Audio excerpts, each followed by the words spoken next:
Scriptos Dictation by Priya, Tamil Junior, November 1990. Ready? Begin. நண்பர்களே, சமுதாய மேம்பாட்டு வார விழாவை ஒட்டி வானொலியில் உங்களிடம் பேசும் வாய்ப்பு கிடைத்தமை குறித்து மகிழ்ச்சி அடைகிறேன். நாட்டின் எதிர்காலம் கிராமங்களின் வளர்ச்சியை பொறுத்தே அமைந்துள்ளது. கிராமங்கள் முன்னேற்றம் கண்டாலன்றி உண்மையான பொருளாதார விடுதலையை அனுபவிக்க இயலாது. சிறு கிராமம் கூட தனது தேவைகளை பூர்த்தி செய்து கொள்கிற நிலைமை என்றைக்கு ஏற்பட்டு தன்னிறைவு பெறுகிறதோ அன்றைக்குத்தான் பொருளாதார விடுதலையை பெற்றதாக கருதலாம். காந்தியடிகள் கிராம ராஜ்யம் ஏற்பட வேண்டுமென்று வலியுறுத்தினார். நாடு முழுவதும் சமுதாய மேம்பாட்டு திட்டம் துவக்கப்பட்டு இன்றைக்கு ஆண்டுகள் பல ஆகியும் இன்னமும் காந்திஜி அன்றைக்கு கண்ட கனவு நிறைவேறவில்லை.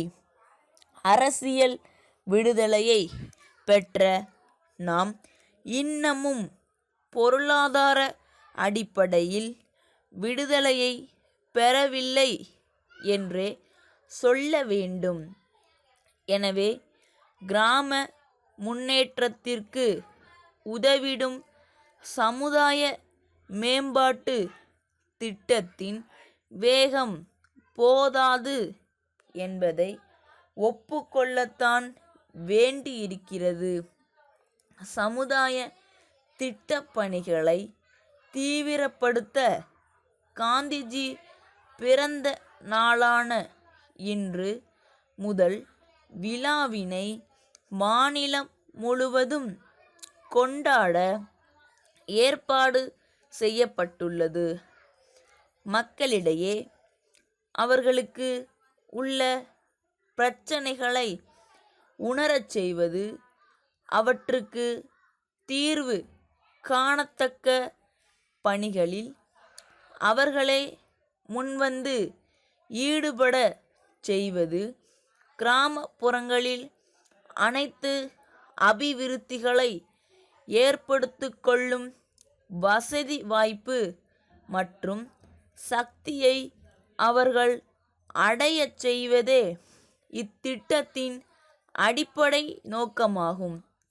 நோக்கங்கள் கிராம மக்களிடையே தெளிவாக விளக்கப்பட்டு அவர்களும் அவற்றை நன்கு உணர்ந்து கொண்டால் அதுவே விழாவின் வெற்றி எனலாம்.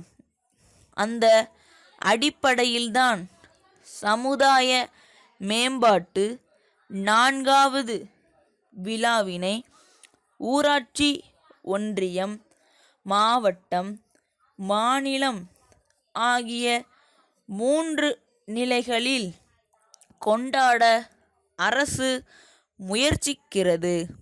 சமுதாய மறுமலர்ச்சிக்கு அடிப்படை ஊராட்சி மன்றங்கள், பள்ளிக்கூடங்கள் மற்றும் கூட்டுறவு சங்கங்களாகும். இவற்றை அநேகமாக நமது கிராமங்கள் எல்லாமே பெற்றுள்ளன. தமிழ்நாட்டின் பொருளாதாரம் வேளாண்மையை அடிப்படையாக கொண்டது. வேளாண்மை அபிவிருத்தியில்தான் கிராமங்கள் வளம் பெறும் என்ற அடிப்படையில்தான் அரசு பயிர் வளர்ச்சியில் அதிக ஆர்வம் காண்பித்து வருகிறது. பசுமை புரட்சியில் வெற்றி கண்டோம். அடுத்து மேம்பாட்டு வளர்ச்சி திட்டங்களை உருவாக்கி அவற்றில் முழுமையாக வெற்றி காண்பது மிக அவசியமாகும். அம்பேத்கர் நகரிலுள்ள மக்கள் பொதுநல மன்றத்தின் தலைவரிடம் இருந்து செங்குன்றம் ஊராட்சியின் நிர்வாக அலுவலருக்கு 7/6/1990 தேதியிட்டு எழுதிய கடிதம். ஐயா, செங்குன்றம் ஊராட்சி எல்லையிலுள்ள நாங்கள் வசிக்கும் பகுதியான அம்பேத்கர் பராமரிக்கப்படாததால் மிகவும் மோசமான நிலையில் இருக்கிறது.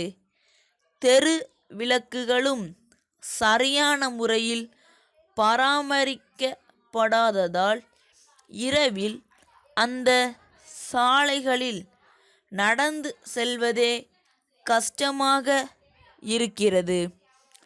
குடிநீர் வசதியும் சரியாக செய்து தரப்படவில்லை.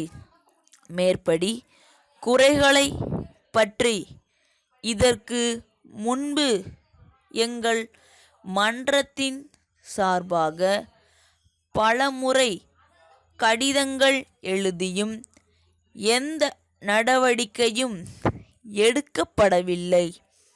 ஆகவே தாங்களாவது இதில் தங்களுடைய மேலான கவனத்தை செலுத்தி எங்கள் நகர பகுதியிலுள்ள குறைகளை நிவர்த்தி செய்து தரும்படி எங்கள் நகரப்பகுதி மக்கள் சார்பாக கேட்டுக்கொள்கிறேன். தங்கள் நம்பிக்கையுள்ள